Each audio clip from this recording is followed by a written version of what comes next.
E aí, enfim, O acabou... Adjar dá para entrar como um destaque negativo também, porque é um cara que estava lutando pelos pontos e do nada foi caindo. Agora, felizmente, né? Porque o Gabriel Bortoleto, caso não tivesse conseguido passar o Hadjar ali naquela parte final da corrida, Yuki Tsunoda estava chegando com um bom ritmo, se aproximando do piloto brasileiro.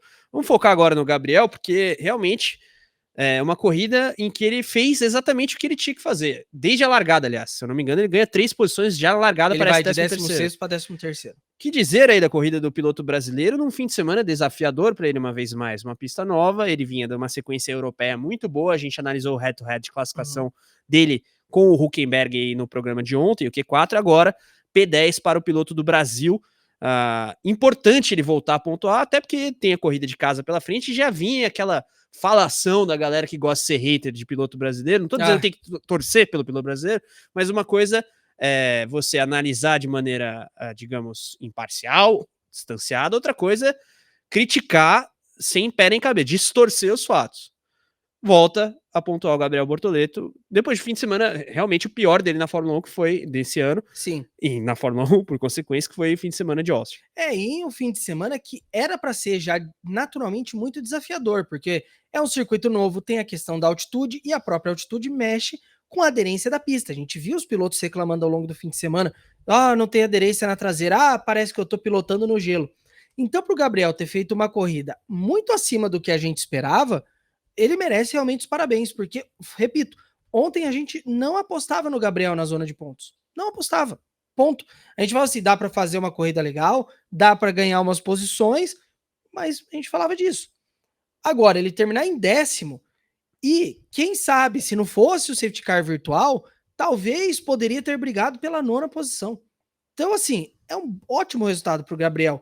E é bom para quebrar um pouco essa coisa que a gente vinha falando, de que o Gabriel sofre nas pistas que ele não correu. Isso eu acho que Embora é o mais seja importante. natural ele ter mais dificuldade, Sim, né? Mas é bom ele quebrar também essa narrativa, porque aí tira um pouco do peso das próprias costas dele, porque ele fica, putz, não correr aqui, vou me dar mal, não correr. Agora ele tá falando, não correr aqui, mas eu me dei bem. Quem sabe agora, Brasil e Las Vegas, ele já chega talvez um pouco mais aliviado, um pouco mais animado vendo do que aconteceu no México. Então eu acho o resultado importantíssimo pro Gabriel. E anima muito pro GP de São Paulo, né? Porque eu imagino, independentemente dele ter pontuado agora, vai ter uma torcida grande pro Gabriel em Interlagos, mas vir de um ponto é algo que dá um up na animação da galera, até porque a sequência última, recente, aliás, dele não era das melhores em termos de pontuar, né? O Bortoleto teve uma sequência europeia muito boa, mas nas últimas corridas realmente teve bastante problema, especialmente em Austin, né? A última corrida que ele havia pontuado tinha sido 8º lugar na Itália. Isso. Então já faz um tempinho, né? Essa é a 5ª corrida que o Gabriel tem na zona de pontos na temporada. Para título de comparação, o Hülkenberg tem 6 corridas no top 10. Aqui a diferença do Hulk é que ele tem um pódio e ele tem um 5º lugar. Por isso que a diferença de pontos é tão grande. O melhor resultado do Gabriel é um sexto lugar, né? Sexto lugar da Hungria. Então, quando a gente olha e vê assim, o Gabriel tem 5 corridas no top 10 versus 6 do Hulk, cara, é uma temporada boa para o carro que o Gabriel tem. A Sauber, vamos lembrar, voltou a cair na classificação hoje. Ela, aqui não está atualizada ainda, ela é a 9ª agora. Ela caiu de novo para a 9ª posição, porque a Haas conseguiu muitos pontos hoje com o Oliver Berman e ultrapassou. Mesmo assim, o Gabriel tá lá na zona de pontos. 62 para Haas, 60 para Sauber. Isso. Mas, assim, ao passo que elogiamos, é importante também colocar o pé no chão, porque é importante para ele chegar de uma corrida nos pontos para o GP de São Paulo, né? Agora com essa 10ª colocação aí no México, mas no Brasil ele deve ter dificuldades de novo. Sim, pelo formato, pelo histórico dele na Isso. pista, que é inexistente de Fórmula, não Sim. ser sessão privada ou uma outra. E, Isso se fez.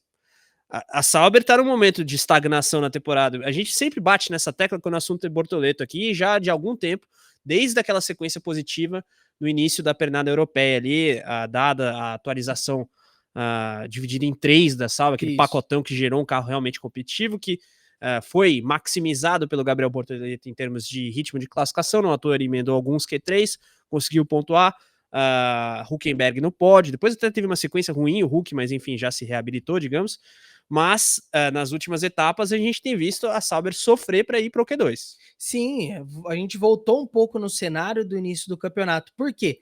A Sauber já não traz atualizações há algum tempo, eu acho que Holanda e Itália foi a última vez, alguma coisa assim.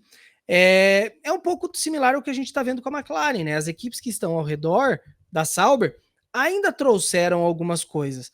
E isso aí faz diferença. A Haas com um pacotão recente, inclusive. Exato. Quando a gente tem uma situação, ontem, por exemplo, na classificação no Q2, dos 15 pilotos que estavam participando, só um ficou acima de 1 segundo.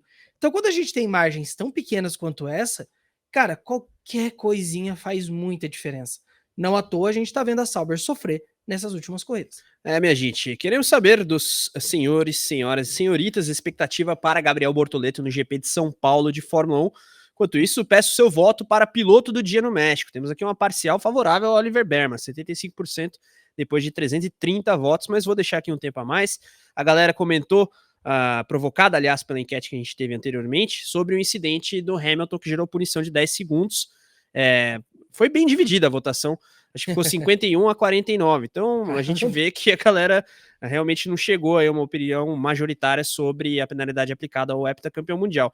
E eu sempre parto do pressuposto de que esse voto... E saíram os documentos do Hamilton. Boa, dá uma checada. Eu parto do pressuposto de que esse voto, ele é despido, digamos, de clubismo ou torcida aí, porque é uma coisa a gente torcer para o piloto X ou Y para que tenha um bom resultado, vença ou seja campeão, outra coisa é a gente deixar a nossa opinião aqui ser, digamos, pautada na preferência por qualquer que seja o piloto. Tentamos sempre fazer uma análise fria aqui dos fatos, embora o calor da disputa na Fórmula 1 seja também algo a ser considerado. Documento do Hamilton já conseguiu achar por aí? Opa, o Hamilton tinha porque tem várias investigações, né? Então vamos lá, ó. Colisão com o carro 1 Verstappen na curva 1, no for direction. Até porque foi mais o Verstappen que gerou a colisão do que o Hamilton, né? Aí esse é o que me impressiona mais, que é o não seguir as notas da direção de prova, que é o uso da pista auxiliar, no for direction. Então os 10 segundos do Hamilton vieram totalmente de sair da pista e obter uma vantagem duradoura.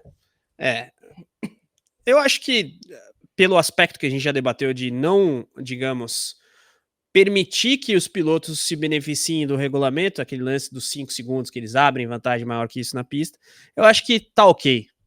Não acho que é uma punição excessiva, justamente pelo precedente que se estabeleceu pelos pilotos, não foi a FIA que verificou que 5 segundos de penalidade era algo demasiadamente brando. Os pilotos praticamente deixavam isso claro. A gente viu várias comunicações via rádio, né, Gui, ao longo desses últimos anos, que os pilotos simplesmente eram, digamos, oferecidos ao cenário de devolver posição. Eles falavam, não, vou ficar aqui que eu abro esses 5 segundos da pista.